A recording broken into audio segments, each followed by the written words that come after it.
কি খবর? কোনো ব্যবস্থা হলো? হ্যাঁ হয়েছে, অনেক কষ্টে পেয়েছি দুইটা। তুই খেলার দিন সকাল সকাল আমার এখানে চলে আসিস, দুইজন একসাথে বের হব।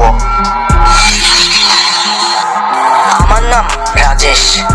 ছোট থেকেই ক্রিকেট খেলার প্রতি আমার আগ্রহের শেষ নেই। আমি অনেকবার স্টেডিয়ামে গিয়ে ইন্ডিয়া টিমের খেলা দেখেছি, কিন্তু কখনো কোনো বড় সিরিজের বড় ম্যাচ যেমন ফাইনাল বা কোয়ালিফাই ম্যাচের কোনোটাই দেখার সুযোগ হয়নি। তবে এবার সেই অভাব পূরণ হতে যাচ্ছে আমার মাস্তুতো দাদা প্রভাসের মাধ্যমে। তার কাছ থেকে কেবল জানতে পারলাম যে সে আইপিএল এর দ্বিতীয় কোয়ালিফাই ম্যাচের 2টি টিকিট জোগাড় করতে পেরেছে। আমি মনে মনে বেশ উত্তেজিত হয়ে যাচ্ছি যে আইপিএল এর মতো এত বড় আসরের কোয়ালিফাই ম্যাচ দেখার সুযোগ পেতে যাচ্ছি।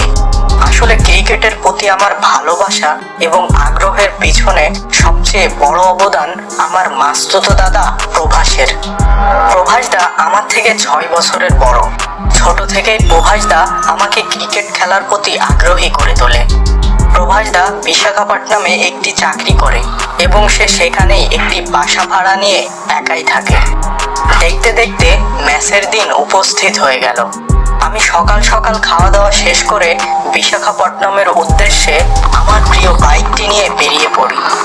রাস্তায় তেমন যানজট ছিল না, যার ফলে আমি বেশ আরামেই বাইক চালিয়ে যাচ্ছিলাম।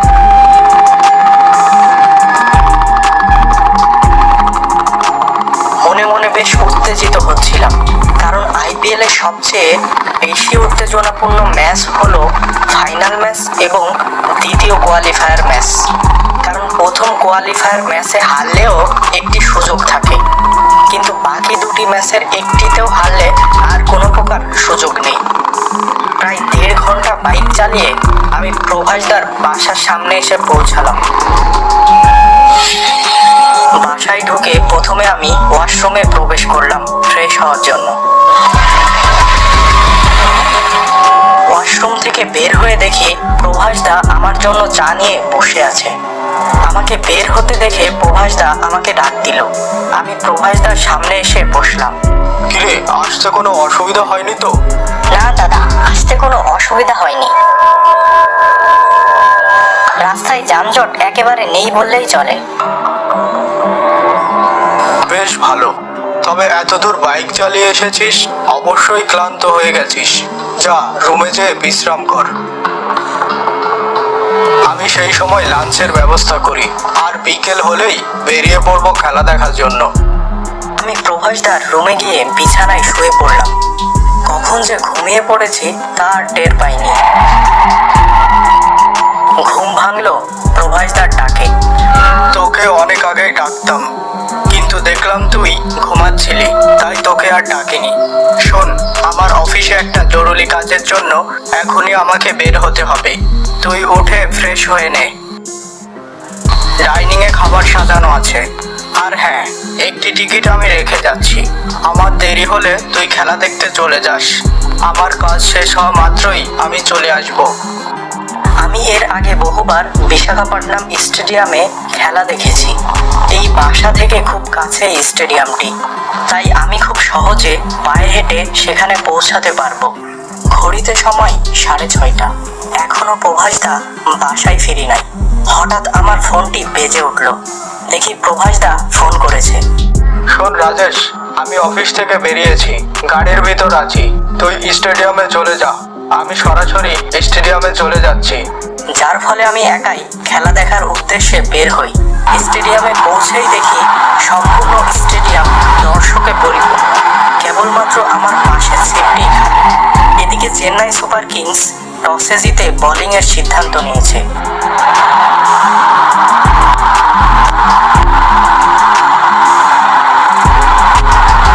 খেলা শুরুর পর থেকেই সকল দর্শক বেশ উত্তেজিত। সবার সাথে সাথে আমিও বেশ উত্তেজিত ছিলাম। আর এই উত্তেজনার কারণেই খেয়াল করিনি যে প্রভাসদা আমার পাশে এসে বসেছে।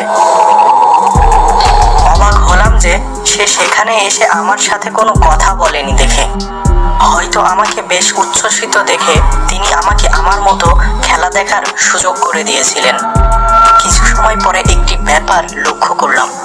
দিল্লি ক্যাপিটালসের উইকেট পতনের পর সমস্ত চেন্নাই সুপার কিংসের দর্শকরা আনন্দ উল্লাস করছে, কিন্তু প্রভাস দা একেবারে চুপচাপ বসে আছে এবং এক দৃষ্টিতে খেলোয়াড়দের দিকে তাকিয়ে আছে।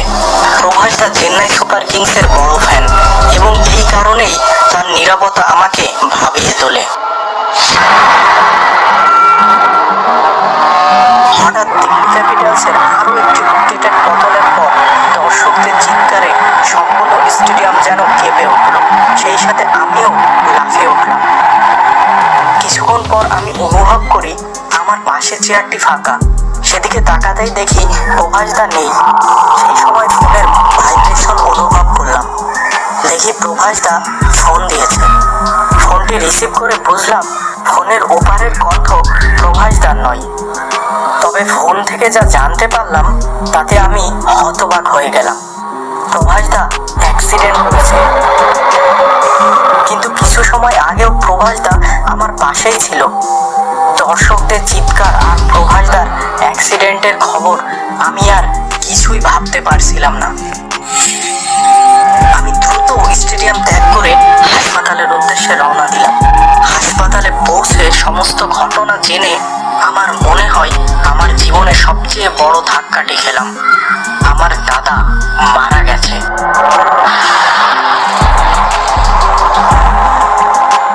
আমি ডাক্তারকে জানাই যে সে কিছু সময় আগেও আমার সাথে বসে স্টেডিয়ামে খেলা দেখছিল। তখন আমি ডাক্তারের কাছ থেকে যা শুনলাম তা শুনে আমি পুরোপুরি হতবাক হয়ে গেলাম। তিনি বললেন যে দুর্ঘটনাটি এই হাসপাতালের সামনেই ঠিক 6:50 সময় ঘটে এবং আমার দাদা ঘটনাস্থলেই মারা যায়। আমি এই কথা শোনার পর আর কিছুই ভাবতে পারলাম না। তাহলে আমার সাথে এত সময় স্টেডিয়ামে আমার দাদার রূপ ধরে কে খেলা দেখছিল? আমার সামনে সবকিছু অন্ধকার হয়ে যাচ্ছে। আমি মনে হয় জ্ঞান হারাচ্ছি।